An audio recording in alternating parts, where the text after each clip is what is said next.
Hey everybody, it's Margo and Risa here at My Favorite Quilt Store, and she has completed this beautiful project. You have become an avid collage quilter.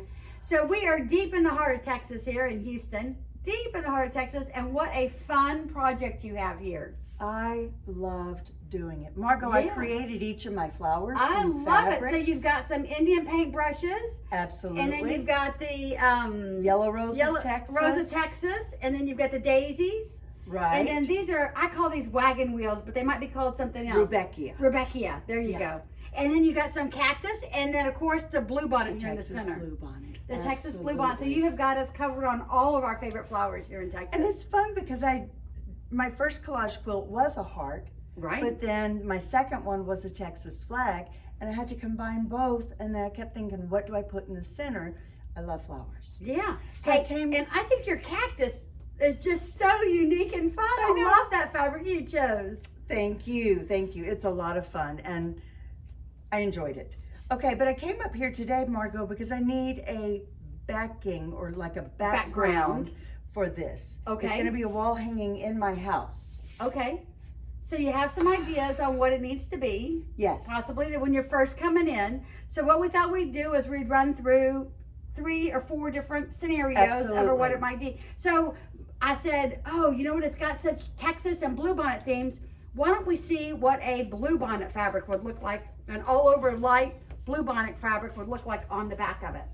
So we first picked this out and started looking at it and decided it was much too busy. Yeah. More busy than what you were thinking. Absolutely. And plus that kind of blends and you lose the edge of the heart. The red looks nice, the white looks nice, but it just doesn't work. It just doesn't work on this bluebonnet fabric because it's just too busy. Yes. All right, so let's try it. Our second idea was that we love grunge fabrics because they're always they have so many different colors in them and they're so easy to work with. So let me hold it up like this, and you put the fabric across, you put the heart across it, and then, so this one we were trying to get an idea to say, what would it look like on a tan background that maybe has like a more wood feel to it, like a wooden fence. A textured background. It's beige. Nice, Margo, but it doesn't do it for you? It's going to get lost on my wall. My wall is painted a light color. This is light. I don't think but this it could right. work because it does show the outline of the heart pretty well, and it could work, but on a light wall, you're right. You're going to lose the whole background and any quilting that you do on it. So let's work towards a blue. Right. So the problem we were thinking about the problem we were thinking about with blue is that one side of your heart is blue. So you kind of have to be careful when you get a blue if half your heart is blue, because you do want it to at least show that it is a heart. So how do you feel about that blue next to this grunge? Again, there are pieces because I chose denim swatches to put in there because Texas and denim, right? Cowboys.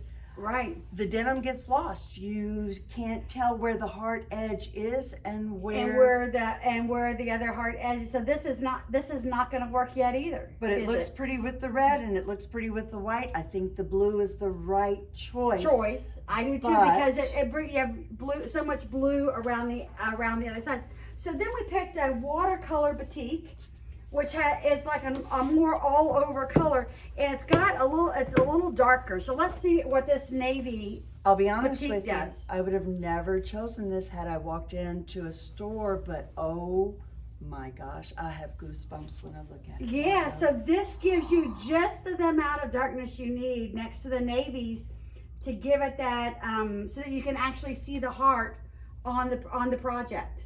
I have goosebumps when I see it on this, the way it pops. Yeah. Look at the light right here. Yeah, around the edge. It's got the crisp blue and white, the red and blue, red and whatever colors it is. White and blue. Sorry. Yeah. No, that's okay. I think this would probably be one of the best choices too, because it's going to show off on your, definitely on your beige wall. Yes. It won't. Yes. Go mesh it and build in with that, and it gives it a nice pop to the blue. So I really think And this is it's the right one to use Texas. too. It's Texas. Yeah. Oh my So this is a gosh. navy batik watercolor from Robert Kaufman. Yes. So I Yes. think this would be a perfect. I think I'm gonna buy it. Hey, listen, when you get this done and quilted, can you bring it back by for us to look at? Because I just love to see finished projects. Absolutely. I sure will. I sure will. And again, I used Oh yeah, what did you use to make your the Steam and Steam and Seam Seam? Light 2 Okay, perfect. and the applique sheet. And the applique sheet is what you made this on, huh? Yes, and we So- have the videos on how to collage, Yep. the and YouTube videos. the YouTube videos. And I think it works out to be such a fun project in the end. Oh, it's One of my favorites is Inspiring, yeah. collage. So now I need to think of something else to make. I know, and I think you will because you've done a lot of fun Texas stuff. But thank you so much for letting me show this and Oh, talk well, to me thanks. about choosing the background fabric. Thanks so much for coming in today to look for a background fabric. All right. Hey everybody, happy quilting. We appreciate you coming by.